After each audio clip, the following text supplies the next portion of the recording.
ओम भवानी धाम की जय। मानस प्रेमी सुहृदजनों, कथा यही विश्राम ली थी कि जयंत की एक आंख लेकर के प्रभु ने उसको जीवनदान दे दिया और वो चला गया। इसके बाद से राम कुछ दिनों तक चित्रकूट में रहे। फिर वहाँ से प्रभु अत्र ऋषि के आश्रम पर गए। महामुनि अत्र जी प्रभु का दर्शन पाकर धन्य हो गए। उन्होंने श्री राम की स्तुति किया, कंद मूल फल प्रभु को भेंट में प्रस्तुत किया। फिर सीता जी को अत्र की परम पवित्रता पत्नी अनुसुईया जी से मिली। फिर सीता जी अत्र की परम पतिव्रता पत्नी अनुसुईया जी से मिली। अनुसुईया जी ने सीता जी को एक ऐसे ऐसे दिव्य वस्त्राभूषण पहनाए जो नित्य नवीन ही रहते थे। दिव्य बसन भूषण पहिराए, जे नित नूतन अमल सुहाए। अत्र के आश्रम से प्रभु अत्र ऋषि की आज्ञा लेकर आगे बढ़े तो कुछ दूर चलने पर विराज नामक राक्षस मिल गया। वाल्मीकि रामायण के अनुसार विराज जौ नामक राक्षस का पुत्र था। इसकी माता का नाम सतहृदा था। ब्रह्मा के वरदान के प्रभाव से इसे किसी भी अस्त्र शस्त्र से न मरने का वरदान प्राप्त था। यह पूर्व जन्म में तुम्बरु नामक गंधर्व था। रंभा में आसक्त होने के कारण एक बार यह कुबेर की सेवा में नहीं पहुंचा। तब कुबेर ने इसे राक्षस होने का श्राप दे दिया और बहुत विनती करने पर कुबेर ने कहा कि श्री राम के हाथों वध होने पर तेरी मुक्ति होगी और तू अपने पूर्व स्वरूप को प्राप्त कर लेगा। इस प्रकार यह गंधर्व शापवश विराध नामक राक्षस हुआ था, जिसे श्री राम ने मारकर मुक्त किया। मिलाय सुर विराध मग जाता, आवत ही रघुवीर निपाता। तुरत रुचिर रूप ते पावा, देख दुखी निज धाम पठावा। विराध का उद्धार कर प्रभु सरभंग ऋषि के आश्रम पर पहुँचे। सरभंग जी ने प्रभु को देखा तो गदगद होकर प्रभु से बोले, कह मुनि सुन रघुवीर कृपाला, शंकर मानस राज मराला। जात रहो विरंच के धामा, सुनो श्रवण बनी है रामा। चितवत पंथ रहो दिन राति, अब प्रभु देख जुड़ानी छाती। सरभंग जी ने प्रभु से कहा, मैं तो ब्रह्मलोक जा रहा था, परंतु मुझे ज्ञात हुआ कि आप वन में ही आ रहे हैं, इसलिए मैं दिन रात आप ही की बात जो रहा था। अब आपको देखकर मेरा हृदय शीतल हो गया। सरभंग जी का आश्रम विराध के वध के बाद प्रभु को मिला। विराध के आतंक के कारण अत्र ऋषि के आश्रम के आगे ऋषिगणों का आना जाना कम ही था। अन्यथा प्रभु के चित्रकूट तक पहुँचने या अत्र के आश्रम से आगे बढ़ने की खबर कहीं न कहीं सरभंग जी को मिल ही जाती, परंतु प्रभु के आश्रम की ओर आने की खबर सरभंग जी को पहले नहीं मिली। वह तो उन्हें तब पता चला जब राघव सामने जाकर खड़े हो गए। सरभंग जी को प्रभु की अगवानी व स्वागत का भी समय नहीं मिला। सरभंग जी ने श्री राम के वन में आने की बात किसी से सुना। यह मानस में तो संकेतित नहीं है, परंतु वाल्मीकि रामायण से यह स्पष्ट होता है कि सरभंग जी को श्री राम के आने की खबर कहाँ से एवं किससे मिली। वाल्मीकि रामायण के अनुसार जिस समय श्री राम सरभंग के आश्रम की ओर विराध का वध करके बढ़े तो देखा कि सरभंग जी के आश्रम क्षेत्र के में आकाश में देवराज शोभायमान हो रहे हैं। अनेकों गंधर्व व देवता आदि इंद्र की स्तुति कर रहे हैं। इंद्र ऋषि सरभंग जी से कुछ बातें कर रहे हैं। आकाश से ही इंद्र ने दूर से यह देख लिया कि श्री राम सरभंग जी के आश्रम की ओर आ रहे हैं, इसलिए यह विचार कर कि हमें राम देख न सके वहाँ से चले गए। आश्रम पहुंचकर जब श्री राम ने सरभंग जी से इंद्र के आश्रम में आने का कारण जानने की जिज्ञासा प्रकट किया तो सरभंग जी ने कहा, प्रभु, मैंने अपनी तपस्या के माध्यम से ब्रह्मलोक को जीत लिया, इसलिए इंद्र मुझे ब्रह्मलोक ले जाना चाहते थे, परंतु मुझे इंद्र से यह ज्ञात हुआ कि आप मेरे आश्रम के सन्निकट ही हैं, तो मैंने अपना निश्चय आपके दर्शन की अभिलाषा में बदल दिया कि अब बिना आपका दर्शन किए मैं ब्रह्मलोक नहीं जाऊंगा।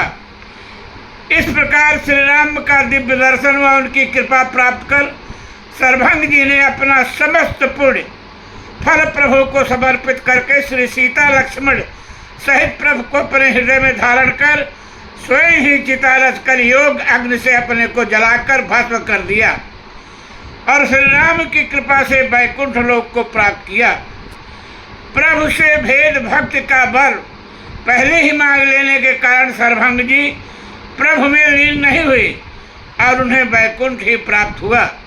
गोस्वामी जी ने लिखा भी है, जोग यज्ञ जप तप व्रत कीना, प्रभु कहा दे भगत वर लीना, यही विधि सररति मुनि सरभंगा, बैठे हृदय छाड़ी सब संगा, सीतानुज समेत प्रभु नील जलल तन श्याम, मम ही बसहु निरंतर सगुण रूप श्री राम, अस कही जोग यज्ञ तन जारा, राम कृपा वैकुंठ सिधारा, ताते मुनि हर लीन न भयउ, प्रथम ही भेद भगति बर लयउ।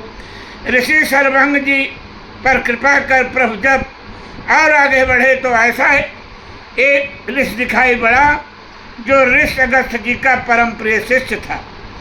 जब अगस्त जी से इनकी दीक्षा पूर्ण हुई तो इस शिष्य ने मुनिवर अगस्त को दक्षिणा देने के लिए जिद किया।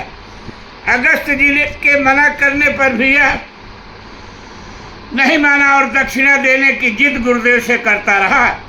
इस पर अगस्त जी को क्रोध आ गया तो उन्होंने इस शिष्य से क्रोधित होकर कहा, ठीक है, यदि तुम इतनी ही जिद कर रहे हो तो दक्षिणा मुझे भगवान को ला कर दे दो। अब बेचारा क्या करता, बहुत चिंतित हुआ, परंतु हिम्मत न हारी और प्रभु की प्राप्ति के लिए तपस्या करने लगा। ये अगस्त जी के अत्यंत सुजान शिष्य स्तुतीक्षण जी थे। मुन अगस्त कर शिष्य सुजाना, नाम स्तुतीक्षण रति भगवाना। श्री राम को स्तुतीक्षण की भावुक भक्ति वह गुरु सेवा पर दया आ गई, इसलिए वह स्वयं ही स्तुतीक्षण के पास पहुंच गए। स्तुतीक्षण प्रभु के ध्यान में मस्त थे। प्रभु के स्वभाव का गुणगान करते हुए स्तुतीक्षण के मन में अनेकों प्रकार से विचार कर रहे थे। श्री राम का आगमन सुनकर तो स्तुतीक्षण जी पागल से हो गए और नाचने लगे। कभी आगे कभी पीछे भागते, इधर उधर सभी दिशाओं में आतुरता से प्रभु को खोजते हैं। स्तुतीक्षण जी इस प्रेमोन्मत्तता पर रीझ कर शंकर जी पार्वती जी से कहते हैं, निर्भर प्रेम मगन मुनि ज्ञानी, कहीं न जाई सो दशा भवानी। स्तुतीक्षण जी की यह स्थिति हो गई कि उसे दिशवर विदिश पंथ नहीं सूझा, को मैं चलो कहाँ नहीं बूझा। और प्रभु स्तुतीक्षण जी के प्रेम वृक्ष की ओर से छिप कर देख रहे हैं। प्रभु देखें तरु ओट लुकाए। अंत में प्रभु से नहीं रह गया तो स्तुतीक्षण जी के हृदय में प्रकट हो गए। अतिशय प्रीत देखी रघुवीरा, प्रगटे हृदय हरन भव भेरा। राघव को अपने हृदय में देखकर स्तुतीक्षण जी धन्य हो गए और उसकी समाधि लग गई। फिर तो वह मार्ग में ही प्रभु के दर्शन ध्यान में बैठ गया। श्री राम ने स्तुतीक्षण जी के अनेकों प्रकार से जगाने का प्रयास किया। मुनि राम बहु भांति जगावा, परंतु जिसके अंतर हृदय में प्रभु के दर्शन का लाभ मिल रहा हो वह नेत्र कैसे खोल सकता है। सुतीक्ष जी अपने नेत्र नहीं खोले, क्योंकि उन्हें तो ध्यान भक्त सुख, ध्यान जनित सुख प्राप्त हो रहा था। जागन ध्यान जनित सुख पावा।